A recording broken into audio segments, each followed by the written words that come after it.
Bienvenidos, señoras y señores, to episode 6 of La Yuma Cubana. Today, we're going to be talking with Abuela, who grew up during the transition from the Batista regime to when Fidel fabricated power in January of 1959. She talks about the aftermath of this change and how it affected her everyday life in Cuba. Her decision to leave her homeland, and the labor that she had to endure in order to be granted this golden ticket by the Cuban government to come over to the United States. She also shares her opinion in a no-holds-barred type of fashion on many other topics, as you can imagine. So it is with great pleasure that I introduce to you Abuela Cha-Cha-Cha.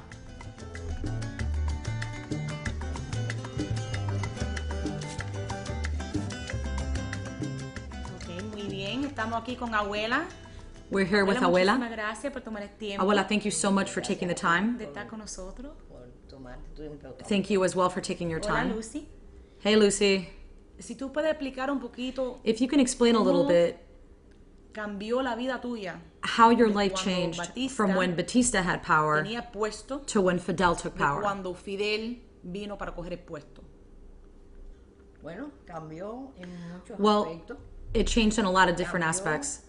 Que Cuba era un país It changed muy lindo. with respect that Cuba Cuba was a era un beautiful país country. muy alegre. It was a happy country. Tú ibas a las tiendas, You would go to the disfrutabas stores, viendo todo lo que había be en able la to tienda, window shop, y salías y and go out and disfrutabas. enjoy yourself. Hoy en día, después que vino Fidel, Then when Fidel todo took se power, terminó. all that Lo finished. primero que quitó Fidel Castro The first thing eran that los he got rid carnavales, of que were the nosotros, los carnivals. cubanos, lo adorábamos. And we Las adored niñas the lo carnivals. disfrutaban muchísimo. My daughter enjoyed it very Ella le much. encantaba, yo la llevaba a I would todos take her los to carnavales. every single Y nos fue carnival. quitando la alegría poco a poco. Then little by Así que fue little, un it chipped cambio away muy at our drástico happiness. para no It was a solamente very para mí, drastic change, para todos los cubanos. not just for myself, but for all Nos Cubans, dolía because it saber cómo hurt nuestro país to cada see día how our country íbamos was para atrás. Y nos and how it sigue was going doliendo y nos backwards. dolerá mientras tengamos a un And it will cambio continue to en el poder. hurt as long as there's a Castro in power. Si tú puedes hablar un poquito de lo que tuviste que Abuela, if you could talk a sacrificar little bit about para what you poder had to do irte de Cuba in order y to leave Cuba. mentalmente tus pensamientos, ¿cuál And your fue thought la última process, cosa que pasó que tú dijiste? What "Tú was the sabes last qué? straw that you were Hasta like, aquí, you know what? basta. That's Me it. tengo I have to que ir leave de this Cuba country y and I tengo have que to llevar take my mi hija de daughter Cuba". with me. Mayormente lo que me hizo ya The primary decidirme reason a that I venir left fue mi hija. was my daughter, Veía que ella no tenía futuro because I allí. saw that she Veía didn't have que a allí future. no había comida. There Y wasn't allí any cada día le food. quitaban más cosas a los niños. Every Los day they niños would le take quitaban more and more things away from litro us. leche. At 7 years of age, they would take the powdered milk away from the children. I would have to spend $3 to $4 to buy a little can of milk. Y así, cuando no tenía zapatos, no When she tenía didn't have ropa, shoes, y she eso didn't fue have lo que me clothes. dije, no, yo no puedo seguir And I was like, you know what? That's it. I'm done. I can't keep going on this way. para este país, para So I came to this un country futuro para mí. to have a better future Por for lo my menos, daughter. mejor vida. At least a better quality of life. ¿Qué dijo tu familia?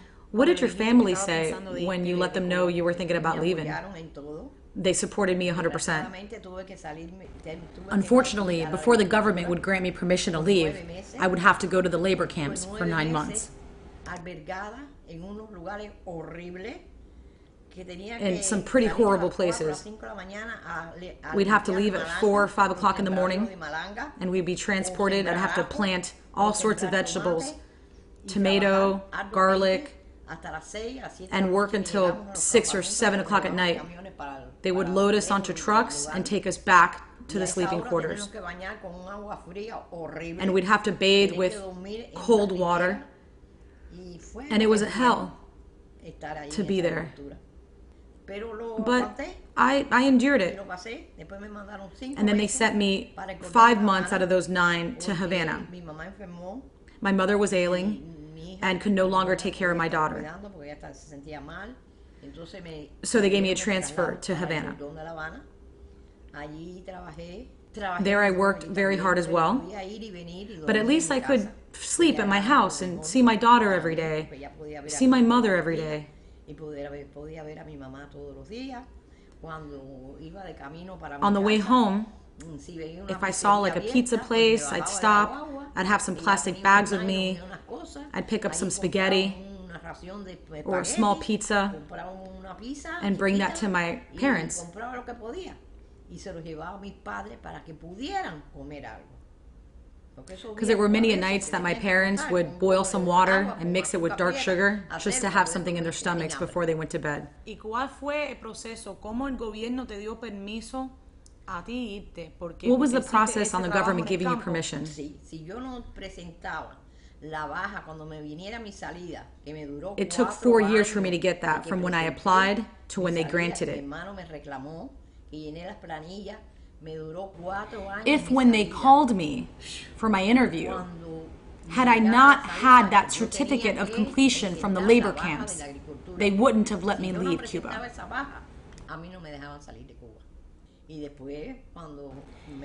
And when my permission to leave finally came, my brother let me know, and I came to this country the 26th of May, 1970.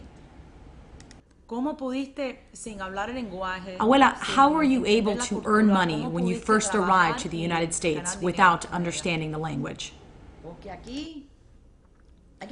Well, here, you have to work. And us Cubans have this innate ability that, whether it's through signaling or written expression, we make ourselves understood. And so, I went to go work at a Dunkin' Donuts that was in Flagler. There were a lot of Cubans there. So work wasn't difficult to find. So, I mean, you go to work, not to talk. So the person who interviewed me spoke Spanish, and the woman who let me know about this job was a friend of mine back in Cuba. So I could go and work, and I did well. Then I got married to my husband, Ariel, and he did not let me watch any Spanish soap operas. When I got here, and I would hear English being spoken, it would hurt my ears, because I would say, what are they saying? And when you adapt your hearing to the accent, you understand a lot. You learn little by little. I'd go to the movie theaters and elbow my husband and ask him, what are they saying?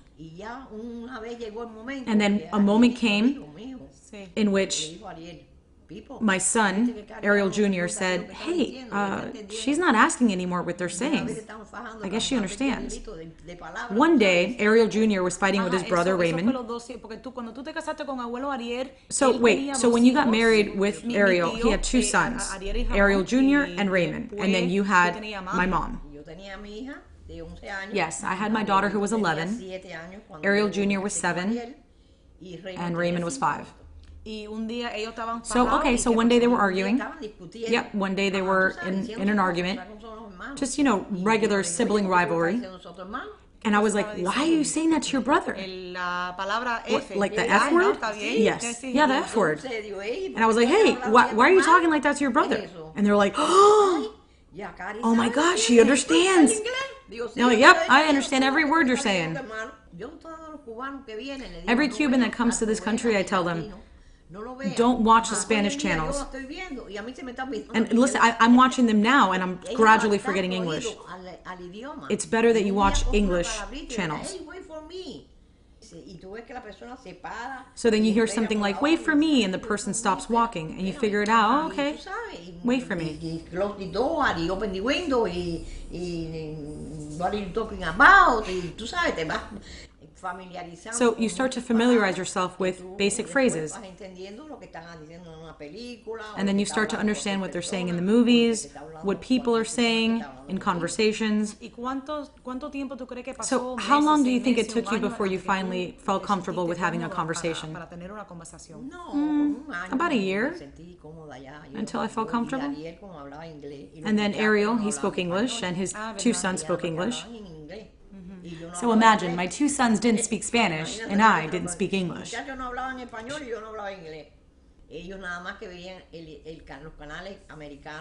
They would just watch American channels, and I was obligated to learn and be exposed to it. It's not that I speak this like amazing English, no, but I do understand when people are talking what they're saying. El gobierno cubano no te dejó volver para Cuba. So after your parents died, your government did not give you permission to go back to attend the funeral. So even though they gave you permission to leave the country, you still couldn't go back to attend the funeral. No. Fidel. It wasn't until Fidel came to an agreement with the United States to allow Cubans to go back and visit.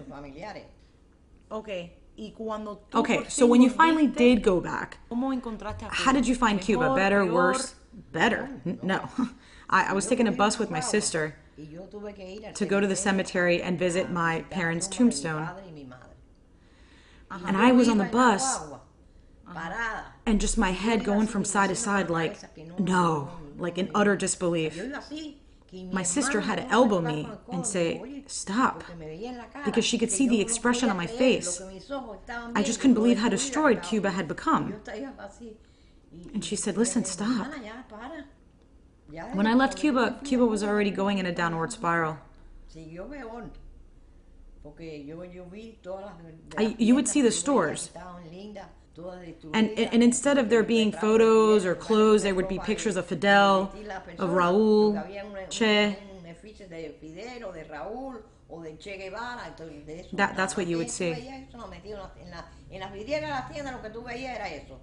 So, what was something else that you noticed as far as change? Well, us Cubans, we have our own character. Very strong, and you know it. However, at the same time, we're very jovial. We know our neighborhood and everybody who inhabits it. Here, sometimes you live years and years next to your neighbor and you don't even know their name. So Cubans are different in that aspect. If we're on a bus, we start up a conversation with the person next to us and we talk with them. I had a friend back in the States that asked me if I could bring some money to her mother in Cuba. And I said, of course. But her mother lived a little bit a ways. And I didn't know which bus to take, so I asked someone. There was a young lady at the bus stop, and I asked her, hey, which bus is it to take to such and such place?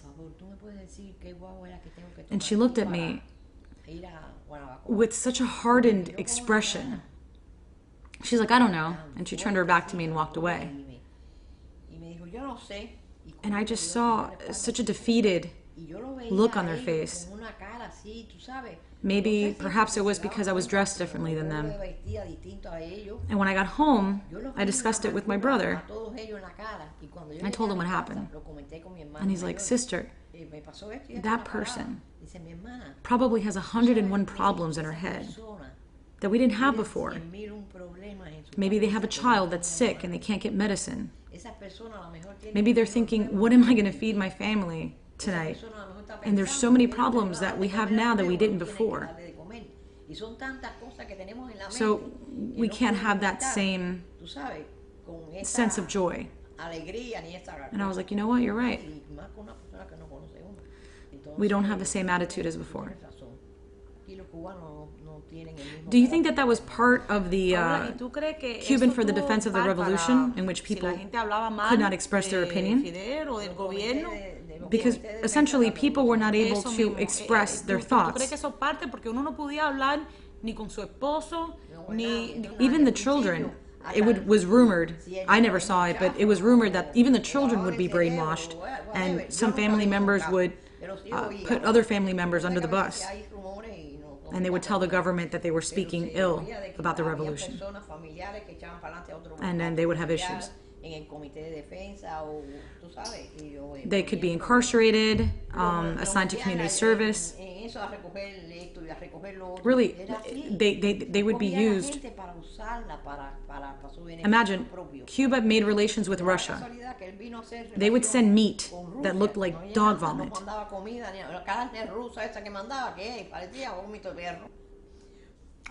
So Grandpa Juan, who was the biological father of my mother, can you talk a little bit about his incarceration, why he was incarcerated and his time in jail? Well, he first came to America and served in the military for 2 years. And then he went back to pick up members of his family. me, he knew that he could not pick me up because I wasn't going to put my daughter on a boat. So then he went to pick up his family members. But he went to Santa Clara, and he lived in Havana. One of the men that he went with, he had his wife and his children in Santa Clara. He's like, hey, could you help me out and come with me to pick them up? Find out that when they get there, she was with somebody else. And in Santa Clara, when an unfamiliar face comes around, you get arrested. His supposed friend said that my grandfather was the captain of the boat and made all the plans. There was 11 refugees in a nearby key island that my grandfather had picked up and put there for safety. So when they got arrested, this guy told on my grandfather and said that they were, hey, in this key, there were about 11 refugees, and they went in a helicopter and picked them up and brought them back to Cuba. Instead of him getting the death sentence, he was given 30 years. He served 22. And I was like, you see, for being a dumbass, you spent 22 years in jail. You didn't topple Fidel. You took 22 years away from your youth, your life. Suffering, hunger. Imagine, if there wasn't food for the people that were not in jail, there was such difficulty for his mother to bring him food, powdered milk, in order for him to sustain himself.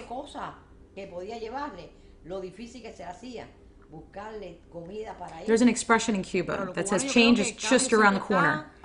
Yeah, but that corner is way out in the distance.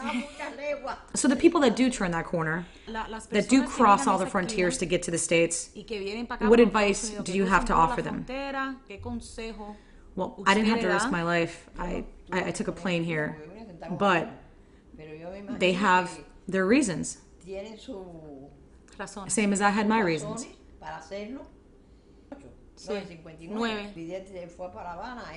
Fidel's been in power since 59. January 1959, he took power. So they have their own reasons. It's very dangerous. But listen, my brother came on a boat with 4 or 5 of his friends, and they got here. I tell people back in Cuba, over there, yeah, you'll find anything you want. Here in Cuba, Fidel says whoever doesn't work doesn't eat. Well, no, really, literally over there, whoever doesn't work doesn't eat. You can go to the stores and find any insignificant thing you want, but you have to work for it. You can't just come over to the States and be like, oh, hey, I'm here, and have your family support you. Because there's been cases where people do come from Cuba and they spend months and months and months without work. Here, the life, it's hard. You have to work. Abuela, si tú pudieras hablar un poquito de tu vida. Abuela, if you could talk a little bit about your childhood. Well, I had 2 exemplary parents. My mother was a good mother and my father was a good father. So how many kids altogether? 7 kids. No, 7 rebels. 7. 5 boys, 2 girls, including myself. So in the same house that they live in now? Yeah, but it was just one room with the 7 brothers and sisters. And when the hurricane of 1944 came, it completely destroyed that one room that we were all living in together. And the government issued material to rebuild. You know what my father was able to build with that material? A hen house. So my mother could stick all the chickens we had inside. Some slabs of wood, a few nails. It wasn't much. And there was a man from Spain who lived down the road. And he spoke to my father and he said, listen, I want you and your whole family to come and live with me until your house is rebuilt. And I said to him, you are the best thing to come out of Spain. He was so good-natured. I mean, I've never met anyone else like him. Do you think there was a lot of freedom as a child to walk home from school and to play in the streets?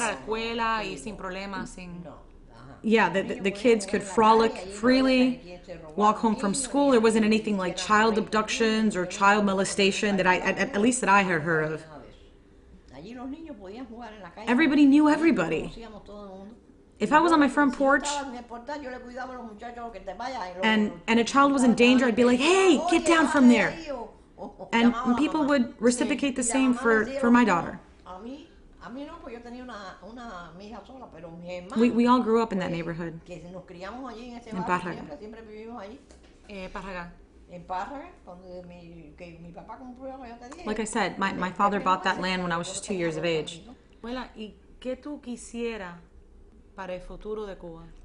Abuela, what would you like to see for Cuba's future? I'd like things to revert back to the way that they were, including the carnivals. That they could live with freedom and with dignity. If they need a pair of shoes, they can go out and buy a pair of shoes. I always said that Fidel's going to pass the day that Cuba is destroyed and everyone who inhabits it is destroyed. Abuela, how did you feel when Fidel died? Well, I didn't feel happy because he's a human being and I believe in God. Abuela, do you think that Fidel had noble intentions in the beginning? No, I don't think that. I think that if there were good intentions, Cuba would have not reached the condition that it's in today. Cuba had soil that you could plant a seed of anything, and a tree would blossom of whatever you wanted. Before you would hear X number of tons of sugarcane were cut. But now you don't hear any of that. Now there's nothing. Sincerely, I've never been a revolutionist, and I've never taken part in any of that. What about your parents? Yes, unfortunately, my dad was a communist. He always was. What about your mom? No. So, he was with Fidel? Yes, he was. I mean, yeah, of course he was. And so much so that my sister went to go participate in the campaign for literacy. And my brother did too. But I think my brother went to go so he could sleep with the little rural farm girls. He was very intelligent. And me, my dad would try to get me to do the same. It's like, aw, why don't you go? Those poor people don't know how to read or write. And I would say, Papi, whoever doesn't know how to read or write should anchor themselves underneath a wisdom tree. I'm not going to go and suffer. Look, after they taught these farmers how to read and write, nobody wanted to plant anymore. Everybody wanted to come to Havana to work. When we went to go visit my sister in these rural areas where the farmers were and they were teaching them how to read and write, every time someone would pass by on a horse and carriage, we'd ask them, hey, do you know how to get to this address? And they'd be like, yeah, you see that tree over there? And my grandmother would be like, yeah, that tree was way out there. And we were like, what is this? Where are we going? So when we finally got to the house where my sister was, the house was constructed out of this wood that had, like, it was like Swiss cheese. You could see everything inside and from inside see everything outside. And imagine, it was dirt floor. And there was no shower, so you had to bathe in this cold river. One of the women who was living in the house, she'd rub her feet right before going to bed, and you could just hear just because her feet were so callous from walking around barefoot. Abuela, tell me the truth. Fidel was super handsome. Yeah, no, he was a major macho man. Okay, if you had the opportunity to be with Fidel, between you and I, would you? I'm much younger when he was in power. Okay, with age. He never caught my attention. What about a Che? Nope, him neither. Abuela, lie. She goes, no? I don't know, they weren't my type. Well, what is your type? She goes, look, sincerely, perhaps I viewed them as unattainable. Yeah, Fidel was really handsome when he was younger. And his kids as well. Maybe it's because he talks so much caca that I was like, man, he must be like this in all aspects. Screw that. Pero mami dijo que él hablaba por horas sin notas, sin nada. My understanding is that he would speak for hours without notes. Hours? Yeah, he would spend like 4 hours just talking. It would leave your head spinning. But without notes, nothing. Well, I don't know. Maybe he took a bump of something.